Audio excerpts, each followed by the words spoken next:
It is indeed a beautiful afternoon, and thank you very much for joining me. And welcome to yet another interesting edition of the Sports Smarts. I'm talking about the ultimate question and answer challenge. I will be your host for today. My name is Steven Chisenga Mape, otherwise your very own sports common journalist. And today, ladies and gentlemen, I'm so very much excited to be guiding you through quite an exciting journey of sports trivia and knowledge. Ladies and gentlemen, to those people who've been coming through, who've been calling me and who've been texting me, asking me on when we're going to resume the Sports Smarts back on TV, Mulibantu sana, I appreciate each one of you who made sure that you came through and asked when we're going to resume the Sports Smarts back on TV. So ladies and gentlemen, this is an official announcement from me, your very own sports compound journalist, telling you that the Sports Smarts will be coming to you live every Friday at 16 hours on the Zambia Research and Development Center Facebook page, that's the DRDC, the Information and Communications University TV News, that's Facebook, and not forgetting the Information and Communications University TV YouTube. So ladies and gentlemen, before we talk much, allow me to take a brief pause and we'll be back shortly.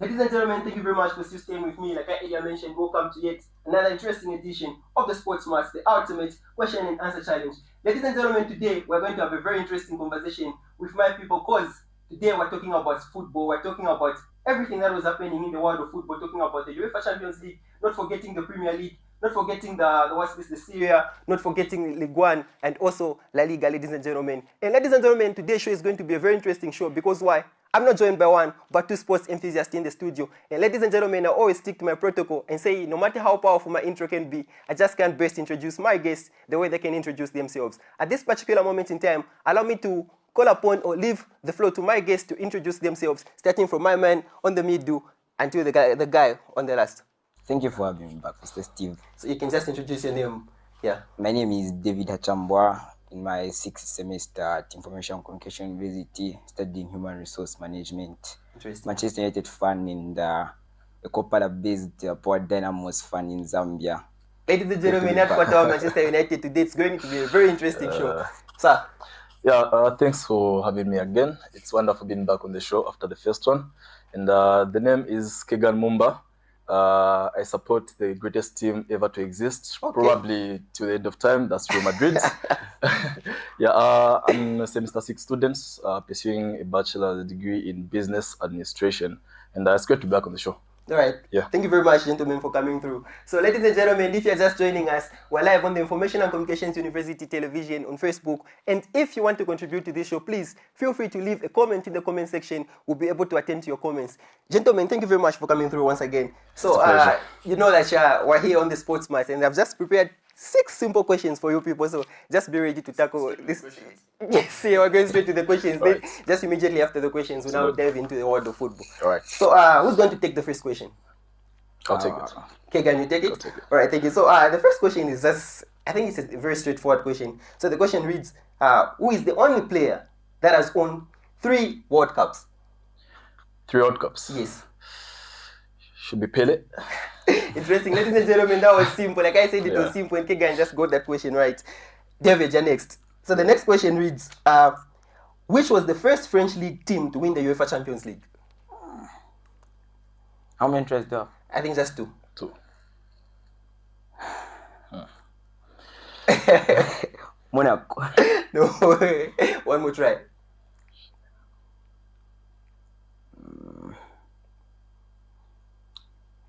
Time is running out, Mr. David. One I more was try. going to say PSG, but I am doubting that answer. But PSG. No. All right, so the answer, ladies and gentlemen, is Olympique Marseille. They're the first French league team to win the UEFA Champions League. Coming back to you, Mr. Kegan. Okay. Third question reads, which team has won the most Serie A titles in Italy? Serie A titles? Yes. This one is simple. One try. Okay, yes, I'm going to give you one try. Easy, not really a big fan of Serie A, but I have to say Juventus. All right, correct. Yeah, ladies and gentlemen, this guy always makes the show look very simple. And in my preamble, I said it's a series of challenging questions, but I'm wondering why this guy is just taking all the questions. Ladies and gentlemen, the questions are still coming up, and I'm now going to ask the 4th question to David. David, this question looks a bit challenging, but it's not that much hard, I believe. Okay, bring you it being a Manchester United fan and you being in the sports fraternity for quite a long time, I'm very much sure you're going to answer this question. So the question reads, which player has scored the fastest, okay, let me read again. Which player has scored the fastest hat-trick in the Premier League history? 2 tries for this one. Let me read the question again. Which player has scored the fastest hat-trick in the Premier League history? A hint. Okay, it's an African football. It's an African football. Yes. Mohamed Salah. No. One last try. Yeah, close. Didier. No. Can I give it a try? Ladies and gentlemen, the answer. Is it Sadio Mane? Yes, Sadio Mane. So Sadio Mane scored this goal 2 minutes and 56 seconds. The time he was playing for Southampton, and he scored the goal against Aston Villa. So now we're going to go to the 5th question, and this question is going to Mr. Kegan. So the question reads, who is the most expensive player in football history? Transfer fee. Most expensive? Yes. So Kegan, remember we've gotten 2 questions, right? Yeah. Yes. So, So I think technically, this is just, exactly. So okay. I might actually fail this one because I've forgotten stand fee for. Okay, you don't have to mention the fee. Is it still Neymar? Are you telling me or you're asking? It's Neymar. Ladies and gentlemen, Kegan again. So Kegan has answered 3 questions. Three questions. I've asked him 3 questions, and he's gotten every question. Yeah, it's So- good this one this time. The last time I won. You So, did? yeah, Interesting. 1-1. It's 1-1. So the last question goes to David. Yeah. Let's just conclude the question. So Okay. the question reads, which team has won the most Africa Cup of Nations titles? Africa Cup of Nation. Yes. We're taking it back to Africa, ladies and gentlemen, and I'm very much sure, David, this won't be a very... So give me 2 tries on this one. I'll start with Ghana. No. You have one last try. Nigeria. Because this one, I'm taking it up to make sure the points are not Kegan. Egypt. Thank you. So Egypt. Yes, it's Egypt. Oh, okay. Dear viewers, thank you very much for still staying with me. We're going to go on another short break, and please don't move. We're still talking about the Sports Mass, the ultimate question and answer challenge. See you after the break. Okay. The Information and Communications University is driving the thrill for the nation in research and development. Enroll now for full-time and distance programs in the School of Engineering, Humanities, Business and Education. To apply, visit our website at www.icuzambia.net or call us on +260 211 221 662 or 0966 342 359. Sponsorship is available. Enroll now. Ladies and gentlemen, thank you very much for still staying with me. We're still live on the Sports Match, the ultimate question and answer challenge, and I'm still hanging out with my 2 gentlemen, David D, Manchester United fan, and Kegan there, Real Madrid fan. So now, enough of the challenging questions. We're now going to go straight into the world of football. So we're going to discuss about the recent played UEFA Champions League games. We're also going to talk about the games that are yet to be played tomorrow, Saturday, and Sunday in the English Premier League, not forgetting La Liga, Serie A, and different leagues in the world of football. So guys, the weekend on Wednesday, where the game that was Athletic Club and Arsenal. David, what was your take about that game? Arsenal won the game by 2-0. Arsenal, they now have a good squad. Their transfer, they've worked really well to get good players on the transfer market. Yeah. Trying to find a winning team that will get them trophies.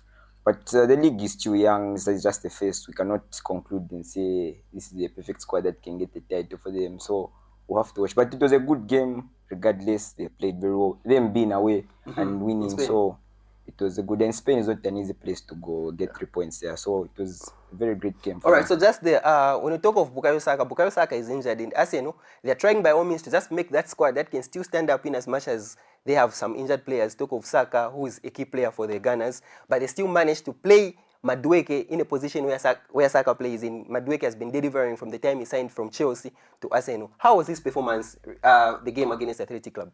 Madueke is a really talented footballer. It's even good that he's now filling up those shoes for Saka because Saka is a very good player. Yeah. It's going to be hard when he's back fit for the position.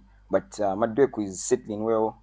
As a London boy, familiar with London, that's what he loves. At Chelsea, he couldn't brag a lot, but now he's got a bragging in Arsenal. Yeah, all right, so- Kegan. So to just take it up from the same game, Arsenal and the Athletic Club, we saw Victor Gyökeres, who scored a hat-trick the time he was playing for Sporting CP. He scored a hat-trick against Manchester City. And now people are saying he's failing to adapt playing in England. And he also participated in that same game that ended in favor of Arsenal 2-0, of course. How was his performance, Victor Gyökeres? He started in that game. I did watch the game, and I was paying very close attention to him, specifically, I must say, because he's one of my favorite strikers personally. I was really blown away when I saw him at Sporting. I really wanted him to join Real Madrid when I'm looking for a striker. It was either him or Haaland. But looking at his performance, we have to look at the history of the Premier League.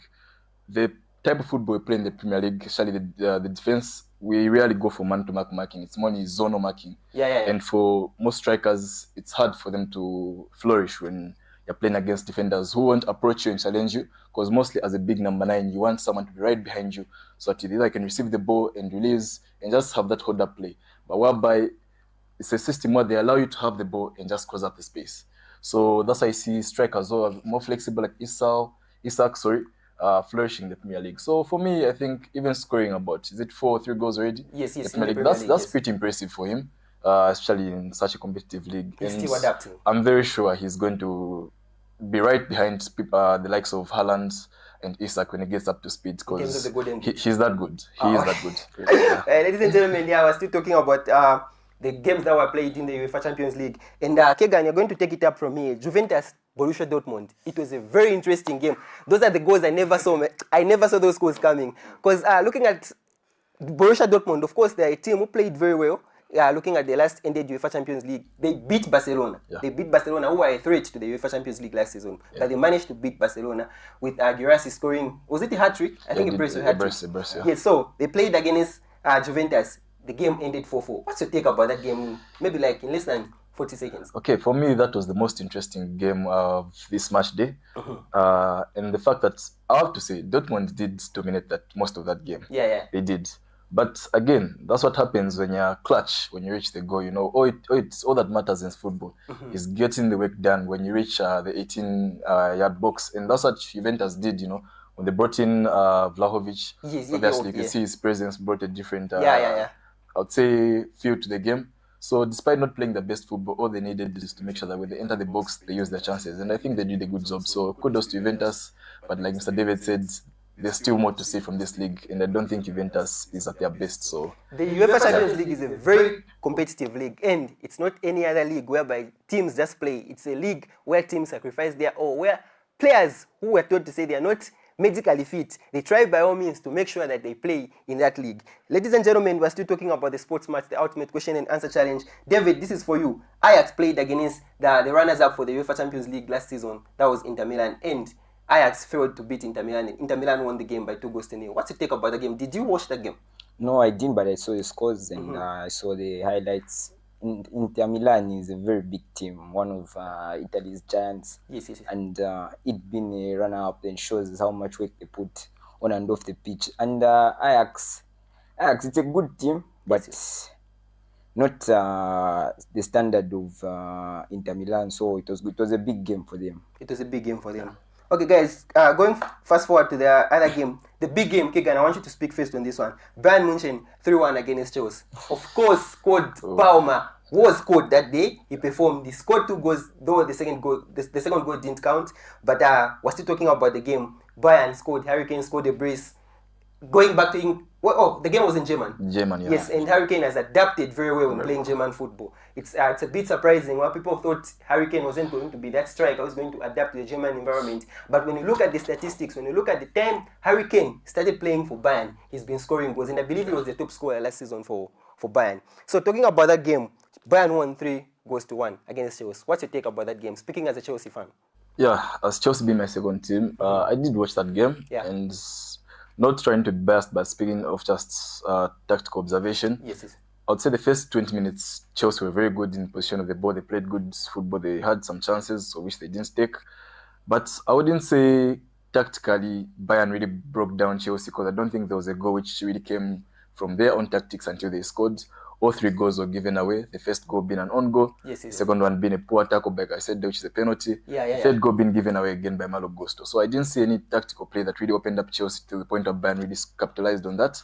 But they did capitalize on the mistakes. So Chelsea, as you can see, it's a young team. Most of those players are playing the Champions League for the first time. Yes, That's what makes champions. Yes, they can so say it's that called the Champions League. It's Champions League for a reason. It doesn't matter what quality you have, it's the mental capacity. And the Chelsea failed when it came to that test. But for Cole Palmer, obviously, he always delivers in big games. And I hope Chelsea just pick up from those errors. Then they can proceed. All right, ladies and gentlemen, thank you for still staying with us. We're still talking about the Sports Match, the Ultimate Question and Answer Challenge, and we're talking about the UEFA Champions League. Right about now, we're going to go on another break, and we'll be back shortly. The Information and Communications University is driving the thrill for the nation in research and development. Enroll now for full-time and distance programs in the School of Engineering, Humanities, Business and Education. To apply, visit our website at www.icuzambia.net or call us on +260 211 221 662 or 0966 342 359. Sponsorship is available. Enroll now. Ladies and gentlemen, thank you very much for still staying with me. We're still live on the Sports Match, the Ultimate Question and Answer Challenge. Like I said to my viewers, if you're watching us on the Information and Communications University television, please feel free to leave a comment in the comment section. We're going to respond to that comment because I still have David D, I still have Kegan, two sports enthusiasts, or rather two sports gurus. They have so much knowledge in the world of football. That's the reason why I always bring them here on the Sports Match, the Ultimate Question and Answer Challenge. David, back to you. We're talking about a big game that was played on Wednesday. That was Liverpool, Atletico Madrid. A game that I never expected Alexander Isak to start that game. But to my surprise, Arne Slot put Alexander Isak in the first lineup. And it was his first game playing for the Reds. What made you think Arne Slot did that? Was it because of Alexander Isak's experience, or maybe he was just trying to make some experiments? But looking at the fact that it was a big game and they were playing against one of the biggest teams in Spain, what's your take about that game? Even though we saw the results that they were in favor of Liverpool, they won against Atletico Madrid. What's your take? Big games require big players. And right now, Alexander Isak is a big player. Yeah. So he needed to start that game. And kudos to Liverpool for winning that game in the last minute. And I can just talk about Llorente. Llorente was on fire. He was brilliant. Yeah. He was on fire. Yeah. So it was a good game. They took each other to the neck. But just know Captain Van Dijk came through. When they need him the most. Yeah, when they need him the most, he comes through. He's doing it from Maguire. When we need Maguire for those headers. Kegan, Mohamed Salah scored in that game. You take about the Egyptian giant. No, obviously Salah. I think to be honest, I think Salah is, of this generation, is one of the most underrated players that we have. Still underrated. He's very underrated even for that. Is it because he's an African player? If you go that route to connect to a lot of things, I wouldn't say. I wouldn't say it's because he's African, but yeah, in some way maybe there's a way we look at African players exactly. when we're judging them. Because I mean, look at the players we've been talking about. We can't even compare the players we put up. Look, talking about Lamine Yamal and all these guys we've been praising last seasons, compared to Salah, like to look like an average performance. These guys that put up. So you get to ask yourself, what criteria do these people use to glorify these certain players who they put out there? Because for me personally, last season, alongside Mbappe, I would say Salah was the best performer, and in another world, he would deserve even about 2 Ballon d'Ors. So he did what he does best. He's the Egyptian king. Ladies and gentlemen, Salah is a very good player, an Egyptian giant. So fast forward, David, we're talking about PSG, the Paris Saint-Germain.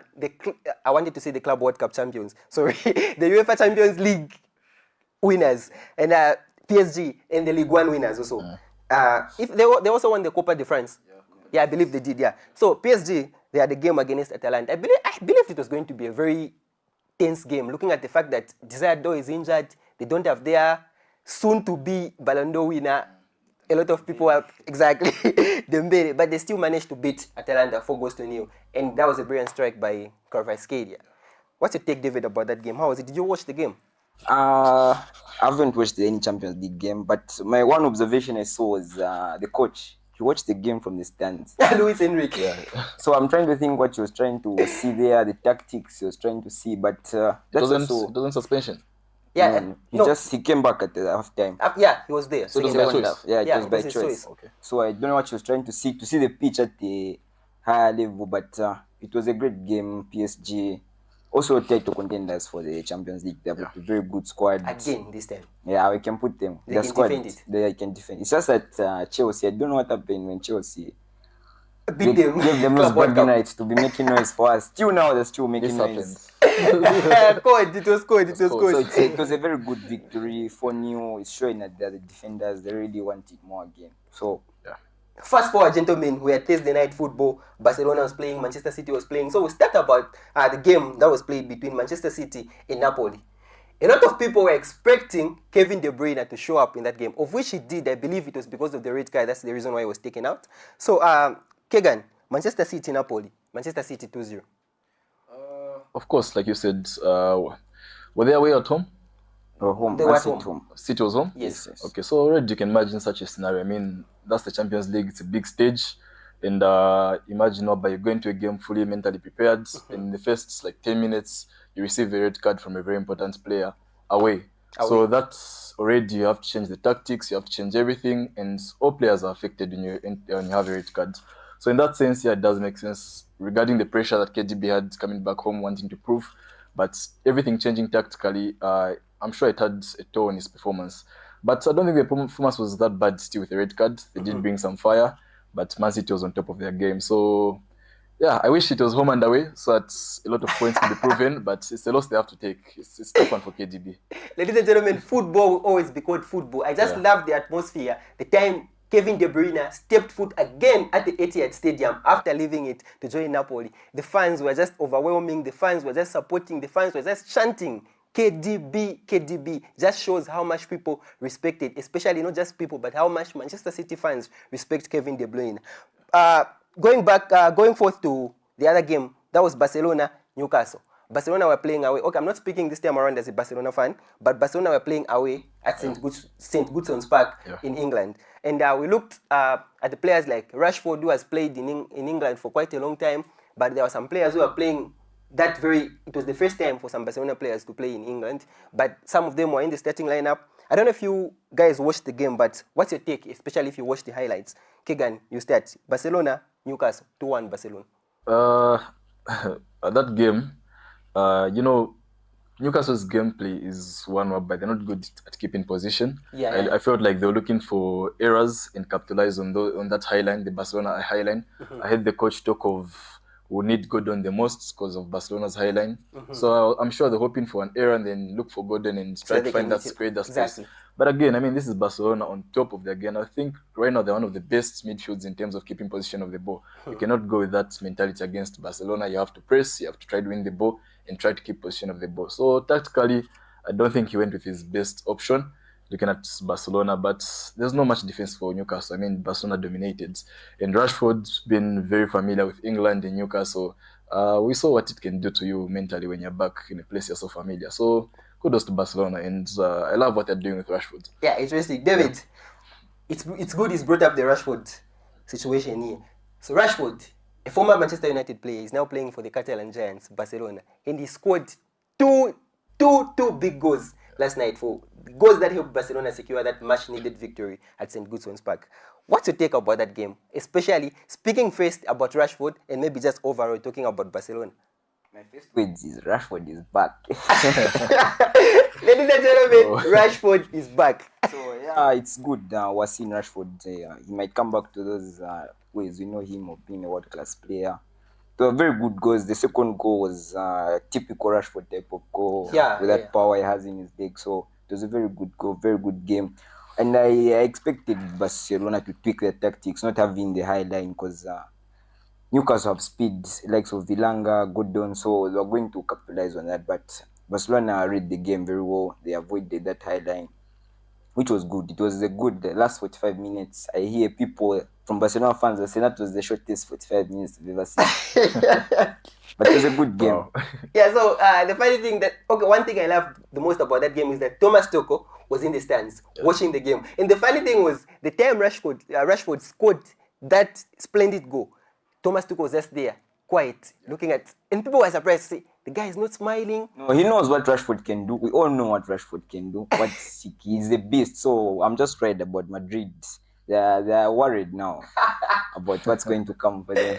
Ladies and gentlemen, we're still live on the Sports Match, the ultimate question and answer challenge. We're going to go on another break, and when we come back, we're going to talk about the English Premier League, the games that are to be played tomorrow and on Sunday. See you shortly.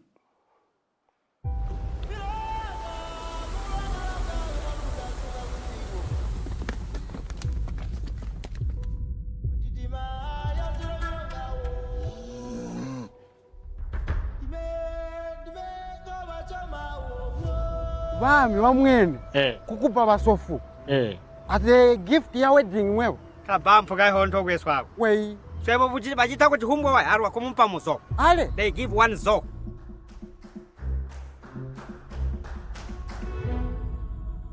basa sunu tusegelela akupobola nguzu ya mwanesu musanko yulage mwana mujende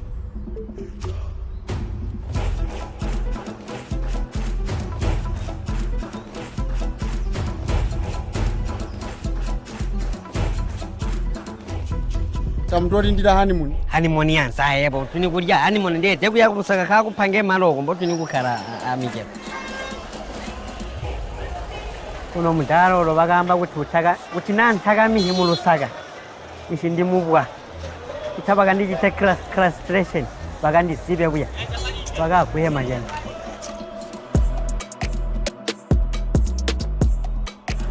iwe amanini munganda mwana unkira mafya ng'ombe papeni na da ng'ombe muno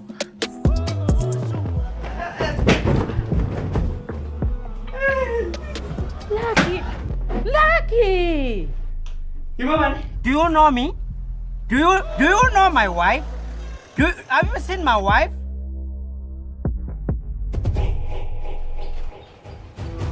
Chiriku.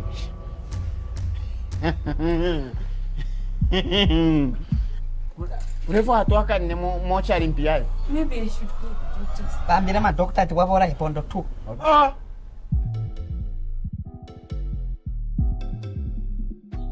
Chikaringa byani bantu nawe chakaringa byani wo. Oh. Chachiringo kumichiringanya pamulesu wa mafuta. Wow.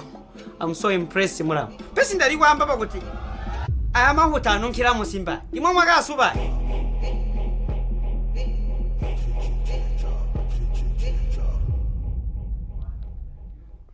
Ladies and gentlemen, thank you very much for still staying with me. We're still live on the Sports Match, the ultimate question and answer challenge. Ladies and gentlemen, we're now going to talk about the Premier League, the biggest league in the world, they say. So we're going to talk about the Premier League and some other leagues. Not forgetting League One, that's France. Not forgetting Serie A, that's Italy. We're also going to talk about a few games in the German Bundesliga. So, gentlemen, the Premier League resumes tomorrow. And Liverpool will be playing against Everton. And when you look at the last game Liverpool played, they struggled to beat a stubborn Burnley.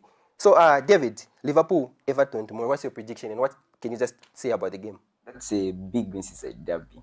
First. Yeah. And it will be the first time the Merseyside derby is playing in the new stadium, so it will be very, very entertaining for them. And we can't even forget about Jack Grealish at Everton. Jack Grealish. Okay, Jack Grealish is now bracing now. He's back in his form because Pep tried to kill him with playing him on the wings, on the flanks. So he's the player that can keep the ball in the middle, try and do one or two things. So Liverpool should be ready for Jack Grealish. Kegan, Liverpool, Everton. Yeah, like David said, I'm backing Everton on this one. I think it's going to be a shocker. Looking at it being a derby, and the Merseyside derby has never been one to underrate. Everton never backs down, no matter what good form Liverpool is in.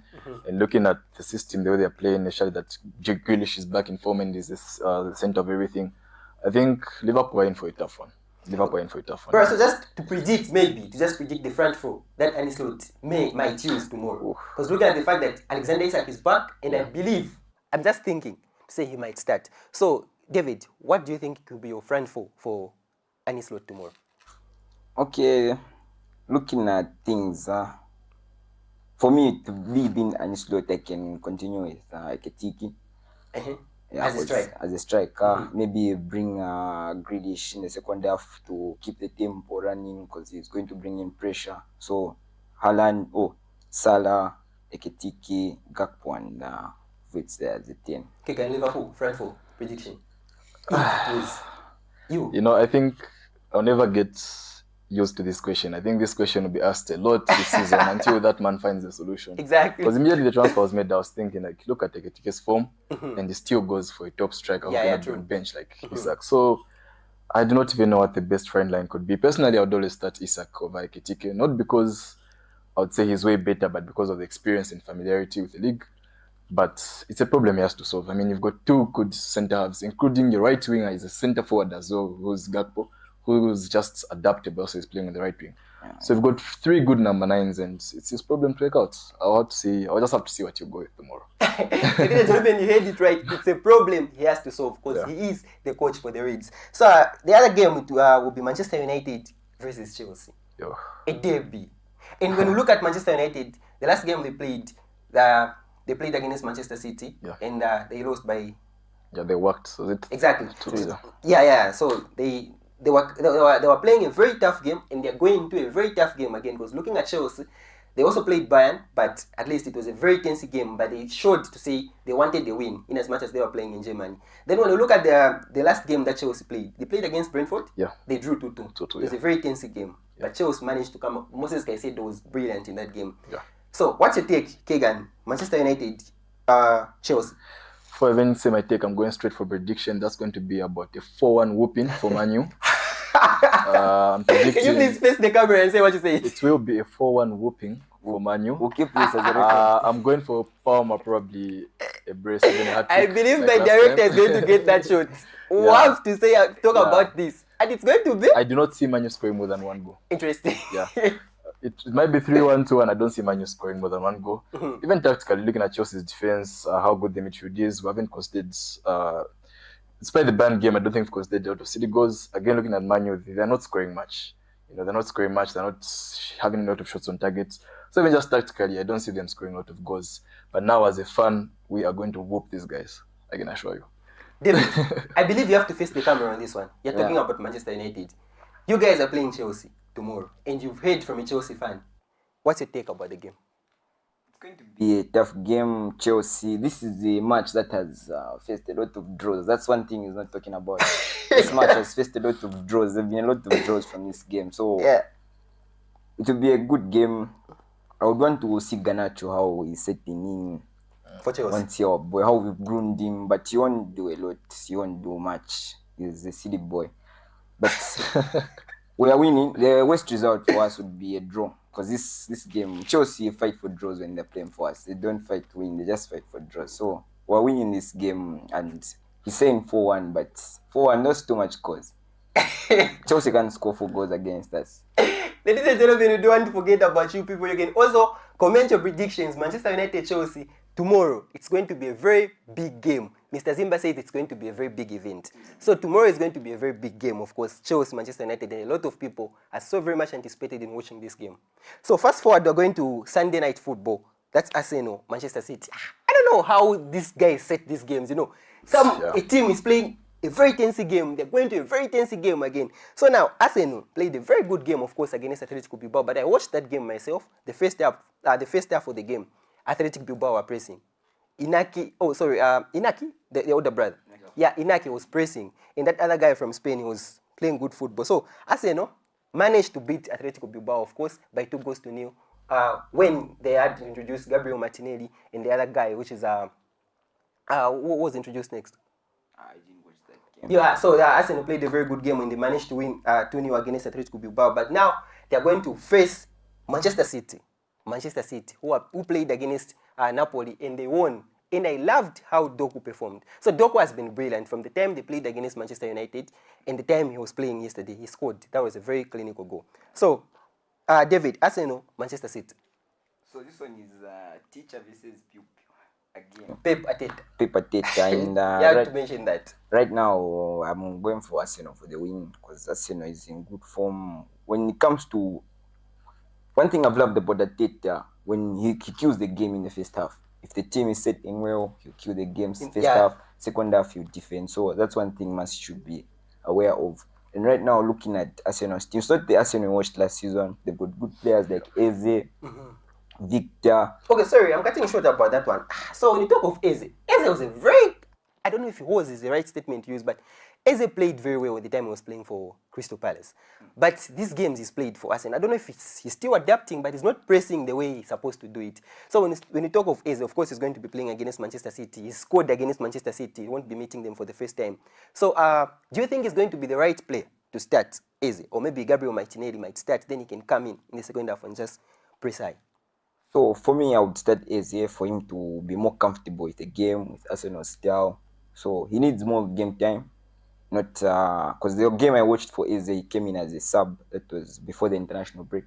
I tried to see, but he showed a little bit of some glimpse of him being in that state we saw at Crystal Palace. So Messi should be ready to defend him because when he's on the ball, he's a very good player. He can do wonders. Kegan, Erling Haaland, Arsenal, Manchester City. Erling Haaland has been brilliant in his scores. Not forgetting the friendly game. Oh, the what's this? The league, the national game he played for Norway. He scored 6 goals. He's clinical for like that, and he scored most against Arsenal. So he won't be meeting them for the first time again. What's your take? How can you predict? How many goals can you predict Erling Haaland is going to score? Okay, it's a hard one because obviously. I think do they have one of their important centre backs should be injured? Is Saliba back? Was it Gabriel? Saliba is back. So they're both back. Yeah, okay. I don't think he'll start, but he's back. Okay. So if one of them won't start, Erling Haaland might have a chance. But the pairing of a fit Saliba and fit Gabriel, we see he quite has challenges because those guys are solid. They are very solid. But again, Haaland being Haaland, he can never be bullied completely. And there's always one to keep your eyes on. You can only throw him after 90 minutes. After 90 minutes, not during the game. So I'm still going for Haaland just to score because even their system is still a system that they're always looking for Haaland. Unless if he's locked up, then they go for other options. So he'll still be the preferred for their goals. So he'll still score as long as Man City scores. But yeah, like he said, I don't know. I just feel like I'm going for Arsenal with this one. Yeah. Gentlemen, your prediction. I know this is going to be a tough one, but just your prediction. Who, Kegan, starting with you, who do you think is going to win the English Premier League 2024 to 2025 season? Which team? The way it's looking so far, I'm putting either Liverpool or I would say either Liverpool or Chelsea. Either Liverpool or Chelsea. I'll still give room for Chelsea because they showed us in the Club World Cup saying it's a team that has a lot of potential with a good manager. And it Chelsea feels like they're not far from it. Not even speaking as a fight. It just feels like there's one more click left, which I feel like is the dependency on Palmer. Once they find their way out to whereby they can play good football, even if Palmer is not at his best, then I feel like they do have a good shot. But I'm giving it to Liverpool. Is the second spot already taken again? Okay, I would say the top 3 for me would be I'm going for Liverpool, Chelsea, and I'll have to slot Arsenal in there. Not on the top 2 this time. To go into the top 3. But they'll play the Champions League. You think they will finish? City? Yes. City will play the Champions League, obviously, yes. Yeah. David, which team? The Premier League 2024 to 2025 season? If I was to say my team, I would be delusional. But I'll go for Chelsea. This time I'll go for Chelsea. Chelsea have got a good squad. I saw it in the Club World Cup. That was very unexpected but good. It showed signs of... Because they've built a team for the longest now. It's now showing the products, what it's capable of. So I can give it to Chelsea. Top 3? Top 3. Chelsea. Arsenal, that's their second spot. That's theirs. It's just confirmed. It's theirs till the next life. So Chelsea, Arsenal, and Liverpool. Yeah, Liverpool. Being the defending champions, they will manage to fight hard to defend it. Because they want to break our record again. So that can be the other factor. They want to have 21. Because now they caught up, they have 20. So they're pushing for the 21st title. It's gonna be a big league. It's gonna be big. It's gonna be a big league. It's a long season. Ladies and gentlemen, leave it to you people. You're free to just predict the 3 teams that you feel like they're going to win this season's 2024 to 2025 English Premier League. Gentlemen, thank you very much for coming through. It's been a pleasure. Thank you very much, gentlemen, for coming through.